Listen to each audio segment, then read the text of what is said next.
السلام عليكم، ازيكم؟ عاملين ايه واخباركم ايه؟ يا رب كله دايما بخير. فيديو النهارده هنعمل مع بعض فكره لذيذه كده ان شاء الله تعجبكم. لو عندنا اي غطيان علب، غطيان علب سمنه، حلاوه، اي غطيان عندنا، عايزين 2 أو 3 على حسب اللي انتوا عايزينه، ممكن نعملهم 3 ورا بعض. هنعمل معلقه خفيفه كده ونبدا مع بعض. انا عندي الغطيين بالشكل ده وانا هعملهم ورا بعض بالشكل ده. اول خطوه هعملها ان انا هجيب غيره ابيض. الغيره الابيض مش مخفف، عايزاه تقيل عشان انا هلزق بيه الحاجه اللي عندي. هنا هو جبت دي دواير كده وحلقات عندي، دي حلقات كانت في توكه، والخرز اللي هو ده خرز، كان حزام اللي هو حزام خرز وطلع منه الخرز ده. هنبدا مع بعض. هجيب الغيره وهبدا احط غيره عندي. هنبدا نحط الحاجه اللي عندي دي، هرصهم ازاي بقى؟ هرصهم كتير وهطلعهم على خفيف لفوق. هنشوف مع بعض. يعني مثلا كده هعمل خرز على ضيق شويه، وهبدا بعد كده اوسع بالشكل ده كده.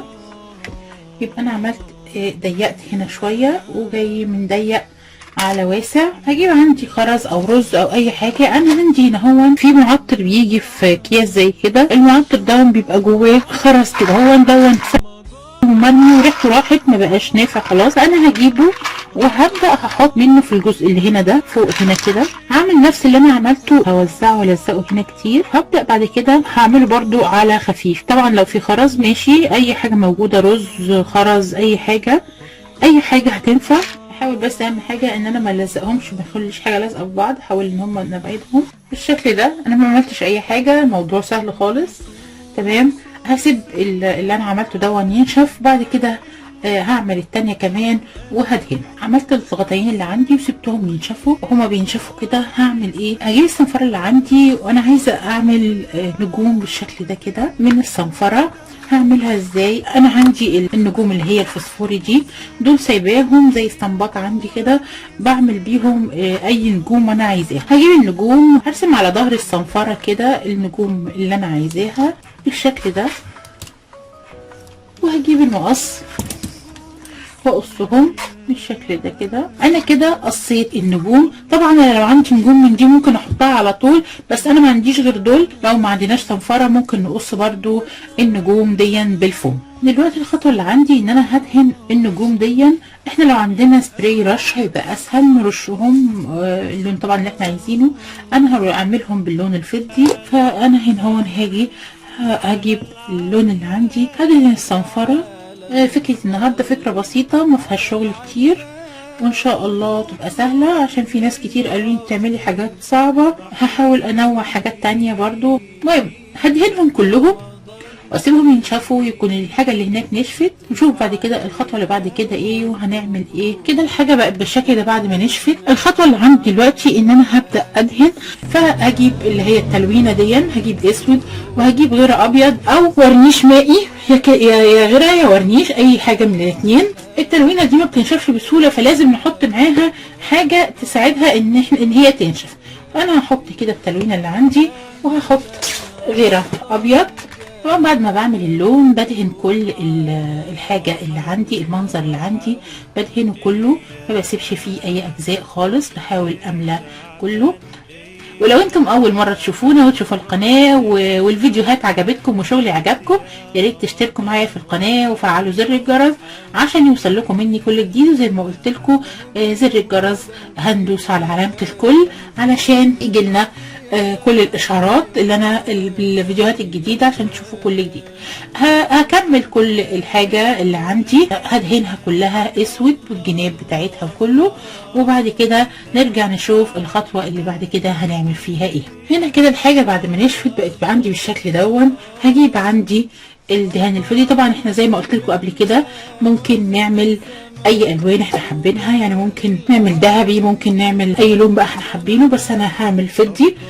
هاجي هنا هاخد اللون الفضي، همشي على الحاجه اللي عندي. طبعا ممكن زي ما انا بعمل كده بايدينا، ممكن بفرشه، ممكن بسفنجه، زي ما احنا حابين.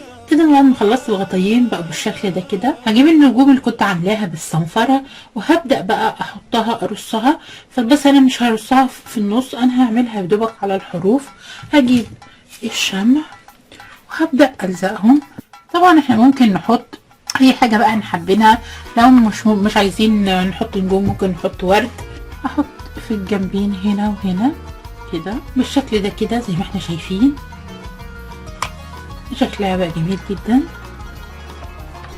الخطوة اللي عندي بقى ان انا هبدأ هشبكهم مع بعض. هاجي هنا دلوقتي كده وهبدأ بقى هركب لهم الحاجة اللي هعلق منها وهشبكهم في بعض. انا هنا هاجي في اللي فوق، هاجي هنا هو معايا سلسلة وممكن خيط مفيش مشكلة، بس انا هعملها هنا بسلسلة. هحط السلسلة هنا كده، هحاول اوسطن على قد ما اقدر قبل ما تنشف. هاجي هنا في اللي تحت، انا لما جيت عملت لهم عملت النقط الصغيرة كتير وجاية على فاضي، وهنا نفس الحكاية بس العكس.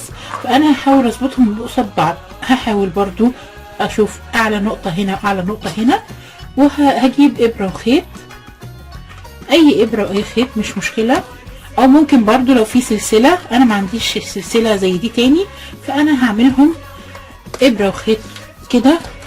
هجيب خرز، انا الخرز ده كان لونه ذهبي دهنته وعملته فضي. هجيب خرزتين كده بالشكل ده. هاجي هنا برضو هحدد اعلى ارتفاع عندي وهدخل كده. طبعا البلاستيك طري خالص. هبدأ اعمل كده وهشبكهم الاتنين مع بعض، وهبدأ الضم الخيط اللي عندي، اي خيط بقى مش مشكلة خالص. الخيط كده كده مش هيبان عشان انا هفصل اللي هما الخرزتين دول كده. هعمل الناحية التانية نفس المنظر. هنا كده بقت بالشكل دون. هنا ركبنا اللي هو بعد ما ركبنا الحاجة اللي فيها، انا جيت هنا الخرزتين اللي فاضلين كان عندي سلسلة فيها الاجزاء اللي هي النازلة دي الشرشوبة دي، ركبتها معاهم. انا صورتها بس الكاميرا فصلت وانا بشتغل، ففي الجزء وانا بركبها ما ظهرش. الخطوة اللي عندي الاخيرة اللي هنعملها، هديها وش ورنيش مائي وبعد كده هنعلقها ونشوفها وهي متعلقة.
ماما جميلة، انت حلوة، انت معك جميلة والشاطرة. انت جميل يا حبيبي والله، وانت كمان جميل يا حبيبي. مين ده معك جميلة؟ انت اللي جميل يا قلبي.